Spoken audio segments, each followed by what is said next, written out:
আমরা Xiaomi Mi Bro Lite ওয়াচটি unboxing করব এবং এই ওয়াচটি নিয়ে কথা বলবো। তো চলেন শুরু করা যাক আজকের ভিডিও। প্রথমে আমরা বক্সটির দিকে তাকালে এখানে Mi Bro ব্র্যান্ডিং আছে আর Mi Bro Lite লেখা আছে এন্ড ওয়াচটির ডিজাইন আর এখানে AMOLED উল্লেখ করা আছে, কারণ এই প্রাইস রেঞ্জে এরা AMOLED ডিসপ্লে প্রদান করছে এই ওয়াচটির সঙ্গে। এটার অপর সাইডে আমরা বেশ কিছু স্পেসিফিকেশন দেওয়া আছে এই ঘড়িটার সম্পর্কে। এখানে ওয়াচটির মডেল, ব্লুটুথ ভার্সন, ঘড়িটি অথেন্টিক কিনা সেটির জন্য একটা লোগো দেওয়া আছে। এই সাইডে ঘড়িটির কিছু মেন ফিচার উল্লেখ করা আছে, যেমন sport tracking, dynamic heart rate sensor এবং ব্লাড অক্সিজেন এন্ড IP68 মানে হচ্ছে ঘড়িটি ওয়াটারপ্রুফ। তো চলেন এটাকে আমরা খুলি। খোলা শেষ, কিন্তু ভিতরে ঘড়ি নাই, কারণ ঘড়িটা আমি আগেই খুলে নিছি, আমি কয়েকদিন ধরে এটা ইউজ করছি। এইটাকে খুলে ফেললে আমরা এখানে একটা কুইক গাইড পাবো, যেটার মাধ্যমে আমরা কোন অ্যাপ এই ঘড়িটার সাথে কানেক্ট হবে, সেই অ্যাপটির QR কোড,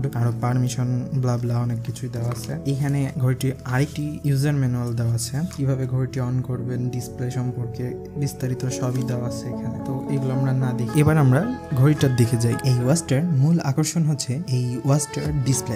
এটা একটা AMOLED ডিসপ্লে। এই ওয়াচটার ডিসপ্লে হিসেবে রয়েছে 1.3 ইঞ্চ AMOLED ডিসপ্লে, যার রেজুলেশন হচ্ছে 360x360 পিক্সেল। ডিসপ্লেতে 2.5D টেম্পারড গ্লাস ইউজ করা হয়েছে, যার ফলে ছোটখাটো ক্র্যাশ থেকে ইজিলি ঘড়িটাকে রক্ষা করা যাবে। এই ওয়াচটিতে রয়েছে 230 mAh এর একটি ব্যাটারি, যা চার্জ হতে সময় নেবে 1 ঘন্টা 30 মিনিট মতো। এই ওয়াচটার সঙ্গে আমরা একটি চার্জার পাবো। চার্জারটা ম্যাগনেটিক চার্জার, দেখে ওয়্যারলেস চার্জার মনে হলেও এটি বাস্তবে ম্যাগনেটিক চার্জার। কোম্পানি ক্লেম করছে এই ঘড়িটিতে টানা 10 দিন মতো ব্যাকআপ পাবেন এবং বেসিক মোডে এই ঘড়িটি 8 দিন মতো ব্যাকআপ দিতে পারবে। এই ওয়াচটির স্পেশাল ফিচার হচ্ছে এটি IP68 ওয়াটারপ্রুফ। এই ওয়াচটিতে সেন্সর হিসেবে রয়েছে অপটিক্যাল হার্ট রেট এবং SpO2 সেন্সর।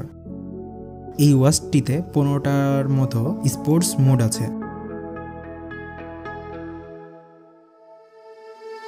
ওয়াচটার ওয়েট 48 গ্রাম এবং এর থিকনেস 9.8 মিলিমিটার। ওয়াচটার ডিজাইন মিনিমালিস্টিক এন্ড সাইডে একটি সিঙ্গেল ডাইসিকাল ওভার শেপ বাটন দেওয়া আছে, যেটি হোম বাটন হিসেবে কাজ করবে। ওয়াচটি অ্যাপের সঙ্গে কানেক্ট করলে আরও অনেক ওয়াচ ফেস আপনারা চাইলে সেখান থেকে ইনস্টল করে সেট করতে পারবেন এবং এখানে কাস্টমাইজ করার অপশনও আছে। ওয়াচটিকে আপনারা চাইলে ক্যামেরা শাটার বাটন হিসেবে ইউজ করতে পারেন। স্মার্ট ওয়াচটির ডিসপ্লে AMOLED হওয়ায় এখানে অলওয়েজ অন ডিসপ্লের ফিচারটি আমরা দেখতে পাই, যেটি ঘড়িটিকে আরো কুল বানায়। ওয়াচটিতে কোনো প্রকার মাইক্রোফোন বা স্পিকার নেই, যার ফলে ঘড়িতে আসা কোনো কল রিসিভ করে কথা বলা যাবে না। তাছাড়া একটি ওয়াচের যা ফিউচার প্রয়োজন তা এই ওয়াচটির ভিতরে সবই আছে, তবে বাজারে থাকা এই প্রাইস রেঞ্জের সকল স্মার্ট ওয়াচ থেকে এই ওয়াচটা সবসময় এক ধাপ এগিয়ে থাকবে আমি মনে করি। তো এই ছিল এই ওয়াচটির খুঁটিনাটি কিছু ইনফরমেশন।